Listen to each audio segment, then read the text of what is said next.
security issues in that one. So let me see. First, we need to build and deploy the customer app, build and run the customer app. So let's do that.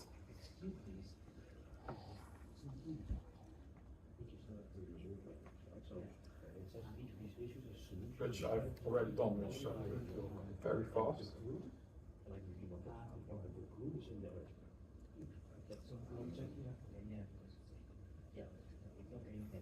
If you look for security context documentation, it will force you by action.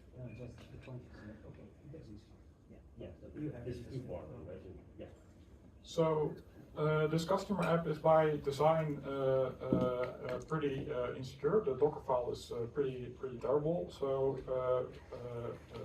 we're going to hack this container I have running now. So first of all, let's see what if it's working as expected.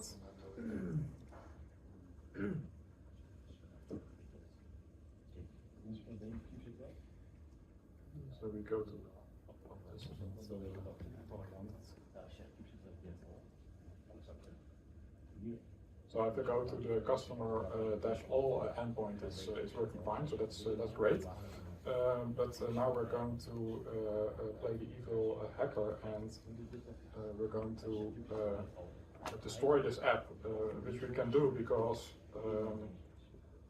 this Docker file contains a lot more than we actually need to run a Java container. It actually contains a lot more.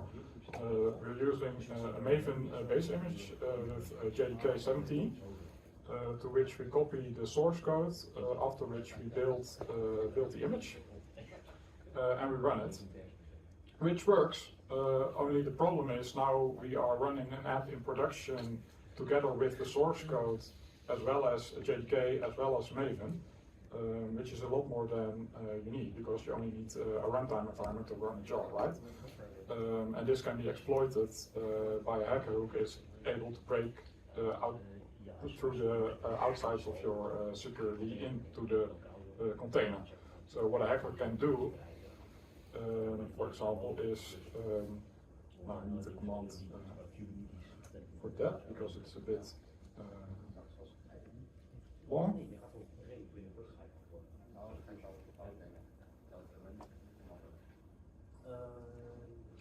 So what I'm going to do is copy the evil repository .java to the customer app I'm running.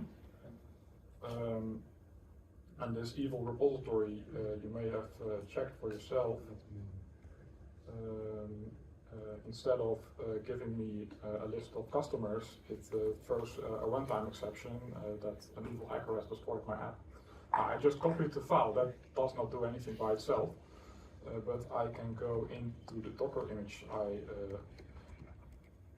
run. F.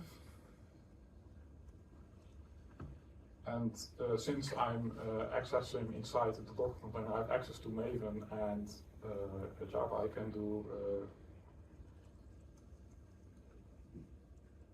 a rebuild of my app, given the fact that, well, it's I have the source code available, I have Maven available. So now I'm rebuilding the app together with my evil repository, which has overridden the repository you should have been using. Now if I kill the Java process, kill one if I remember correctly, my bot will die because I killed the main process on which it's running, but as is common in production, if your bot dies, it will reboot. And now it will start my Java app, including the evil repository I copied to it. So let's see if it's going again. So now if I go to the same endpoint, I'm getting an exception. And why am I getting an exception? So if I check the logs,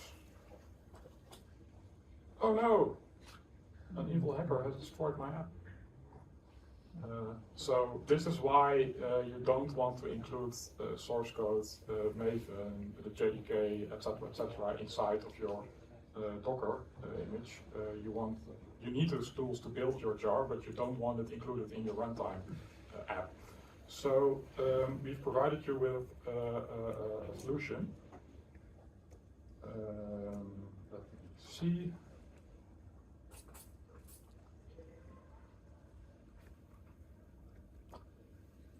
Let me copy this first and then I'll explain it a bit.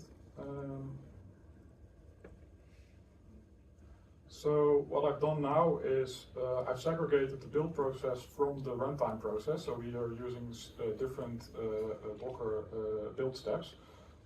First, we start by building the app, as we have done before, using the Maven image with the JDK. After which we are using a runtime image. This is from the Eclipse Foundation, just a GRE image, so it's not including a JDK, but only runtime.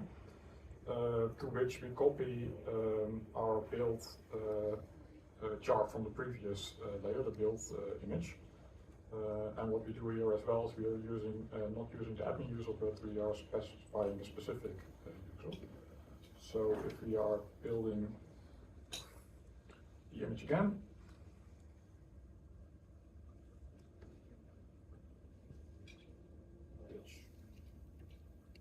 I should build a customer, not the employee. I'm a bit surprised that this went as fast again. There we go. Again, emergency joke. This will go really fast.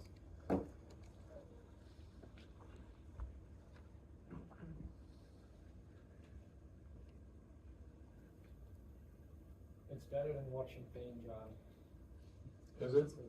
Attention is quicker, I promise.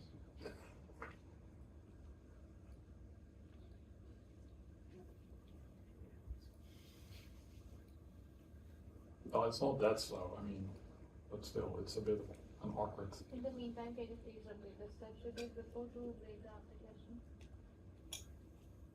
I did before breaking the application, you mean? Yes, Yeah. you could do that The again. eagle repository you copied. I did well, I can't do it again because. Don't do it again, just explain. Oh, sure. I did maybe I went a bit fast. I did a Docker CP, so I copied the prepared eagle repository from the. Manually copied. Yeah, I copied this to the source folder on the Docker image, and after that I rebuilt the jar, and after that I killed the process running in the Docker. After which it restarted and started using the broken. And it is possible because